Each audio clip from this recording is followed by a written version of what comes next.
Nothing like a little Mickey D's on a hot summer day. You know what? This put me in the mood to do this review. It was quite fitting, actually. Today we're going to talk about America's answer to, no, not cholesterol, but I'll give you one guess. High fidelity. The Big Mac. Now, if you guessed that right, you too are a hi-fi nut, and you should get yourself some, I don't know, chicken nuggets or something for a reward. And I should eat the Big Mac before it gets cold, and then we'll do the review. Why does it look nothing like the commercials? I mean, ever. I'm telling you. Welcome to the Vintage Vibe.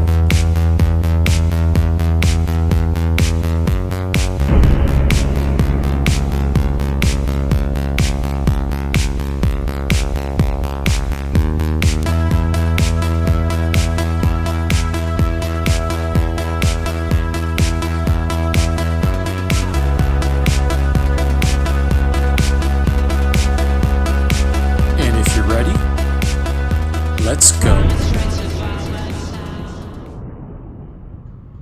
McIntosh. The 2100 and the MX113 for me really embody what vintage audio should be all about. I mean, they not only look the part, but this amplifier, it's a beast. I mean, it's like lifting a sack of potatoes and then some with solid chrome.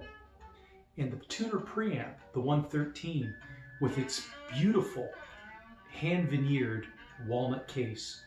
And again, the chrome trim, the glass faceplates, and I mean that unmistakable blue McIntosh glow. And Mac, well, Mac couldn't be Mac without the autoformer, at least in my opinion. So these products, built all the way back in the 60s and in the 70s, I mean, we still have them today because they were built something special, and the people who bought them knew they were something special. These really are heirloom pieces that today we can still enjoy. Now, when you do buy a McIntosh, an older one, don't exactly expect it to sound like today's McIntosh. We'll talk a little bit about that. And don't think you're getting a MC275 when you're getting something like the 2100. The tube amps and the solid state amps, they do sound different. So we'll talk about that. We'll talk about what to expect when it comes to service, because you're going to likely have some service. I mean, these things are pushing 50 years old now. We're also going to talk about, I mean, what you can expect to pay for one. That's pretty important. And ultimately, how does it sound? Whether or not it deserves a place in your vintage audio collection. So stick around on the Vintage Vibe.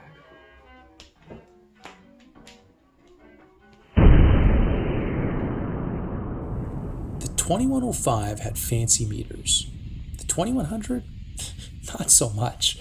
I mean, its main purpose, 100 watts per channel, reliably, into 16, 8, or 4 ohms, with modest distortion of 0.02.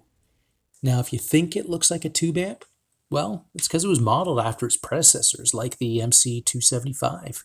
Except instead of having glowing tubes underneath the cage, Mac replaced them with heat sinks and transistors and the main filter caps. On the back, though, it kind of looks like the tube amp, like a 275 with speaker terminals for 16, 8, and 4 ohms, RCA inputs, gain controls. You know, the same metal cage to the right and the power transformer and the autoformers to the left. I think some of the magic of these older Macs, that vintagey tubey sound, is these autoformers. Now, that wasn't Mac's goal. They didn't say the autoformer is going to make it sound tubey. I mean, that's the exact opposite. They were getting with the times with, solid state. The goal was to deal with reactive loads. So whether your speakers were 16 ohm Eltec Valencias or 8 ohm JBL L200s or weird 4 ohm speakers, the Mac could deliver the goods consistently. So how does it sound? Well, the 2100, does have kind of that vintagey sound. Now, I hate to sound stereotypical, right? Because it's pretty easy to say a vintage amp sounds like a vintage amp. Let me explain. So it does lack some of that resolution, let's call it, and that clarity or sophistication that maybe you hear in newer McIntosh gear. McIntosh, sometimes people say, verges on the side of sounding a little dark. The solid state Mac gear, to me, does sound a little like certain tube gear in that the mid-range and at the bottom end is a little more easygoing and a little warmer, right? In that portion of the music. So how does it sound compared to the tube gear? Well, the tube gear, McIntosh tube gear, certainly sounds a lot sweeter. And it's unmistakable, when you're listening to, I think, generally speaking, tube amps of that era that, maybe using like a 7951 tube or something like that, that you get a little more rounded bass, a little more euphonic mid-range, so on and so forth. And I'd say even a little more depth, because the solid state, the early solid state gear for me for McIntosh didn't have the same depth to it.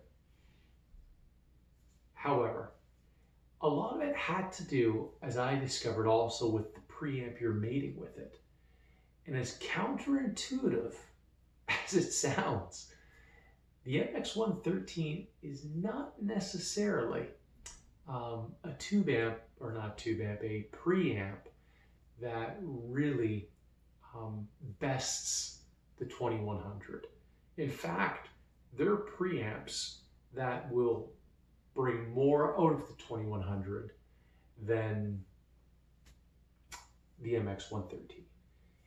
In fact, even when I use pre-out jumpers, or I use the pre-out leads from my restored Marantz 2230, I got a more enjoyable sound in combination. Let's take a peek at the MX-13, and then we'll kind of conclude a couple of those comments about how solid state Mac gear from the late 60s through 70s can sound if you don't pair it quite right. Hold tight. Now, who couldn't love this face? I mean, this is as traditional looking as McIntosh gets. It's unmistakable with that greeny blue glow, the glass faceplate.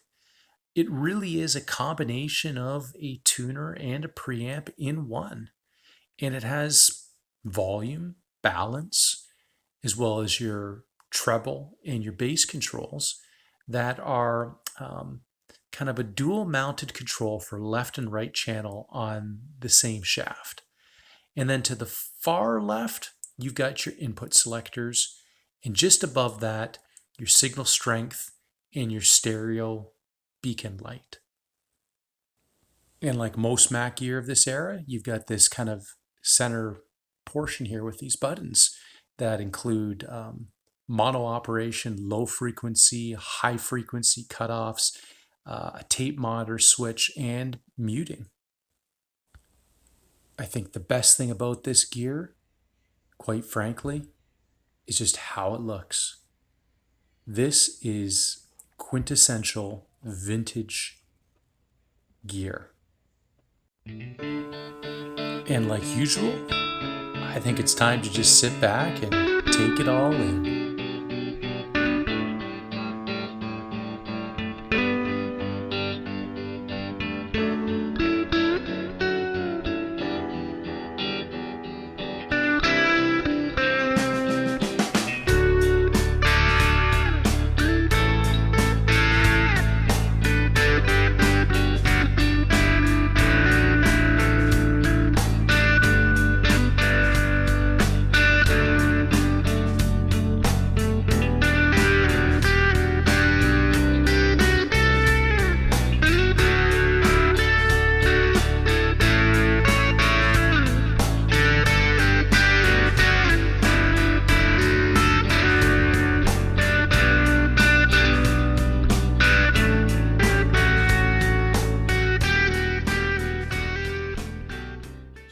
113 is a looker, and it certainly is the perfect match for the 2100 when it comes to just the physical, pairing of the two.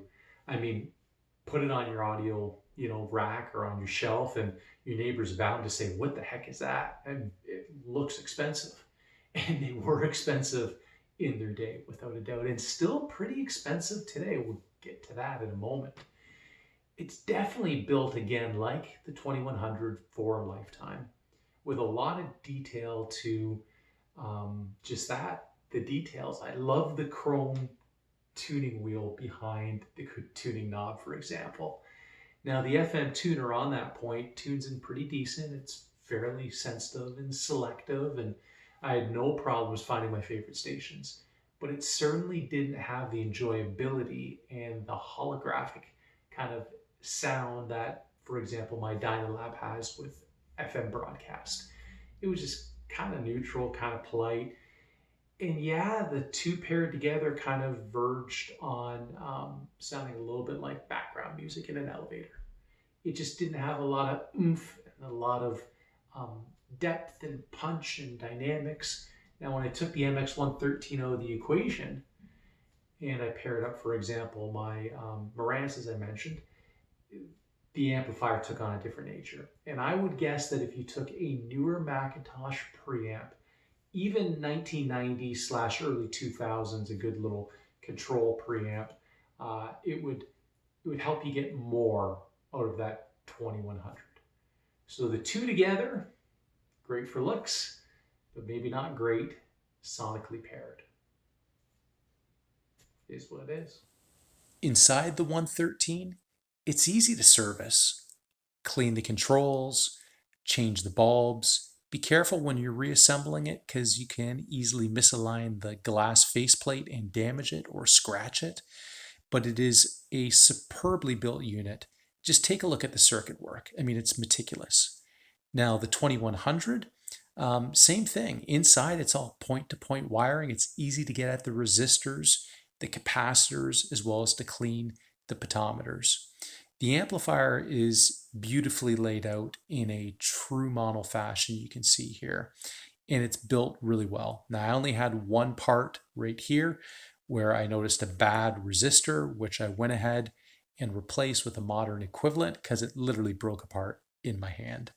Other than that, it's a solid amplifier and it's really robust. So what can you expect to pay for one? Or what can you expect to pay for them? The 113 and the 2100, interestingly enough, used retail, will sell for about the same price.